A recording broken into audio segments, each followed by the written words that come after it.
dress is actually really great and nobody's ever heard it before. So I'm gonna give you the tea.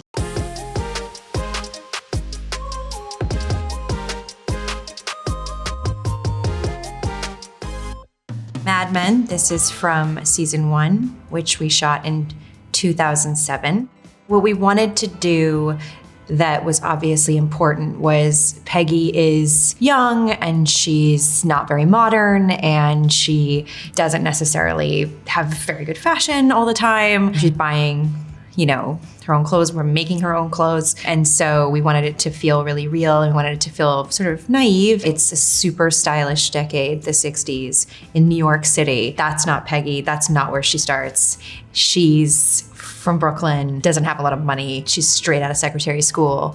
And so her choices really reflect that. The blue plaid dress was what we ultimately ended up calling the Peggy dress. It kind of established what line we really liked on Peggy, which was fit and flare, and also established the Peter Pan collar, which was something we used over and over and over again. The Peggy dress was absolutely one of my top 3 favorite things that I wore on the show. It was just felt very much the character for me. It was a rental, so it exists somewhere. If you've seen the show, if you haven't, I'm sorry, I'm gonna spoil something, but Peggy at the end of the season has a baby.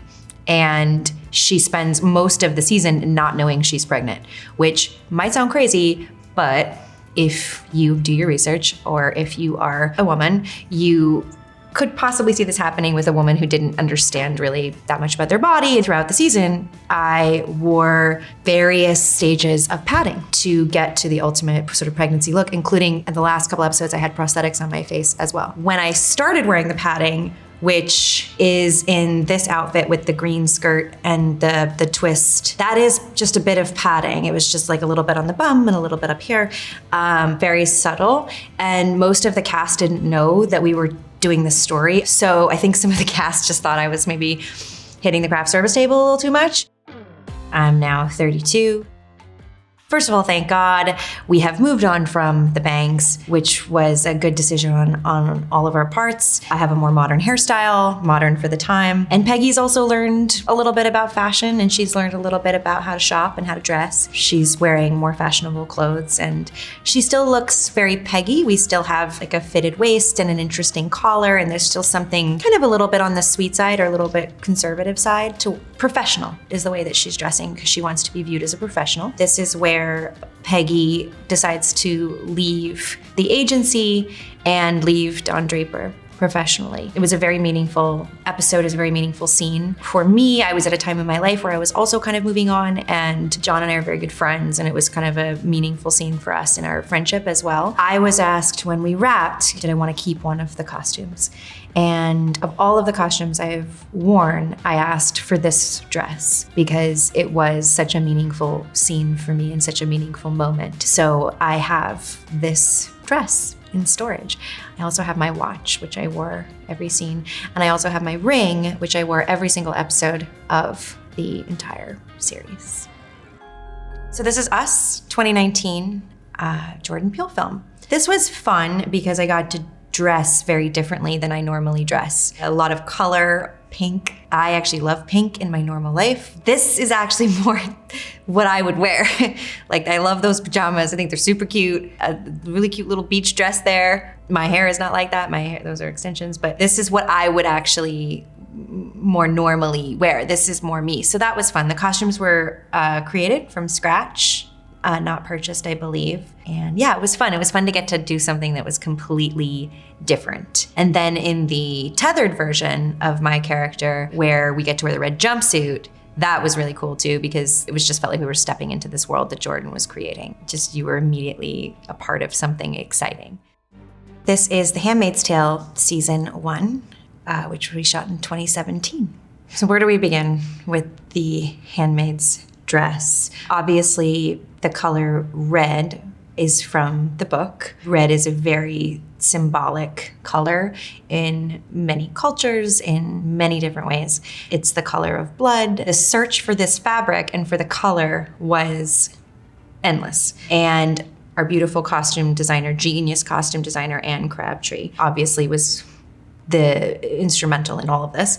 And I asked her to send me a swatch of this red because I had only seen pictures of it. So she sent me a swatch over FedEx so that I could actually see the fabric and the color in person to give it the final approval. There were a couple things that were really important about this costume to Anne and I. One, I really wanted it to be comfortable. It was something I was gonna have to wear a lot. Anyone knows that sometimes it's most important that something is comfortable. But one of the tests we did is, could you wear this dress out on the street with a pair of flip-flops and a crossbody bag in New York City? And that was kind of a test of, could this dress be something that you could be that comfortable in the modern world? People don't realize that there's actually 3 layers to the skirt. It's actually 3 pieces of this fabric. This fabric was tested in slow motion to make sure that it had the right movement, because we use a lot of 48 frames on the show. So we wanted to make sure it had the perfect movement to it. It had to be light. I wanted it to be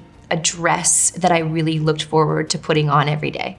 I wanted it to be something that as a woman on this show, you were proud to put on and felt good in, even though it's sort of a symbol of oppression and a symbol of this patriarchal society, this uniform that's supposed to make them all look the same and like they don't have any individuality. Of course, what ends up happening, which is great, is this uniform is sort of weaponized and becomes a symbol of resistance as opposed to a symbol of oppression. So there are things that are different about June's costume. What's actually different about my costume is the measurements are really specific. My hat, what we call a caplet, which is the white little hat I wear, is actually constructed differently to be just like a little bit more flattering.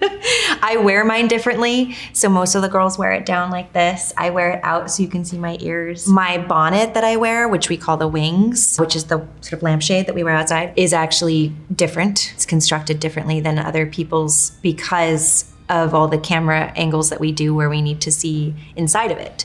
So it's actually a little shorter on the sides, so we're able to see inside of it and we're able to get light in. So the story behind the first Jezebel's dress is actually really great and nobody's ever heard it before. Anne Crabtree, the costume designer, and I basically could do kind of whatever we wanted because in the book it's described in a way that we were like, I don't know if we want to do that. So we could come up with whatever we wanted. So our concept was that Commander Fred Waterford, who's basically my owner, he was sort of an old-fashioned guy and maybe would have been into Art Deco in that period. So we thought, okay, great, let's do a kind of flapper Art Deco dress, because the idea is that he gives me the dress to wear. So it's what he wants to see me in, not what June wants to wear. Now, the funny thing is, so this dress actually is from Amazon, and we found it and ordered it and then reconstructed it to make it look awesome. So now we're in Handmaid's Tale season 5, 2022. It's now streaming. This is a really fun season to talk about because we have a new costume designer this year whose name is Leslie Kavanaugh, and she is a genius. It was the first season that we were doing where we were able to really dress June, not in the Handmaid's costume, not in flashbacks. So we had to figure out, who is she? What does she look like? What does a woman who has been used to wearing the same thing every day, the uniform that is prescribed for you, now that she has the opportunity to dress herself, what does she wear? She's also a mother. She's also gets herself into some trouble sometimes. Couldn't be super expensive because she doesn't have that much money. Like it needed to live in a certain world. Leslie did the most amazing job of kind of creating a new character, which was an amazing opportunity for us in season 5 to have the opportunity to get to create a character again in a new way. She did an amazing, amazing job of it and really took care of me and supported me, got me out of my comfort zone, got me sort of to try things and push June in a new direction. We wanted her to feel still somewhat iconic. We wanted her to look cinematic. So normally I would never wear white because white is bad on camera. But for this ballet sequence that we did in episode 2, we wanted to have Serena in black because she's at the funeral. And then of course we wanted to have June in white. Good versus evil, black swan, white swan, that was the concept. So we had to do a white dress, but then we decided to do a kind of cream colored coat over it so that it had a little bit more texture and wasn't just awful white on camera. This is The Invisible Man from 2020. So she has quite the trajectory in this film. The clothes very, very much reflect where the character is at emotionally. She starts out in this really pretty little sort of negligee, which is purely for her husband, really not her. Then when she's more in her normal life, I actually loved these clothes because they were super comfortable. I got to wear nothing but like sweats and track pants and sweatshirts. It was really comfortable, sneakers. It was like heaven for me. I was super comfy the whole movie. Then there's the extremely attractive taupe sweatsuit that I got to wear in the mental hospital. Pretty fetching, more unattractive outfits I've worn, but you know, did the job. And then I got to wear this beautiful black dress at the end when she's dressing up to go see Adrienne for the last time. And I got to wear heels and I got to look nice. So this is Girl Interrupted from 1999. The costumes were very specific for this character who is caught in the time of her trauma. So she is a self-inflicted burn victim. I believe it happened when she was 11 or 12. So even though she's more 16, the age that I was when we shot it, she's caught in that time period. So her clothes are very, very young. As you can tell, they're very little girly.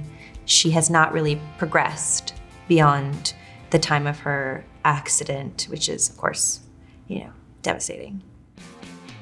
Okay, so this is Shining Girls, season 1 from 2022, also set in the early 90s and completely different. My character is an aspiring journalist, but doesn't really do this, as more like the clippings in the basement. Yeah, this was fun because it felt like more normal 90s. It felt more what actually people did wear in the 90s. The Converse, the jeans, Winona Ryder, that kind of classic Reality Bites haircut was the inspiration for my hair. And it was also completely different than anything I've ever done before and anything I've ever worn before, which was really fun. I mean, it's such a great time period, the 90s.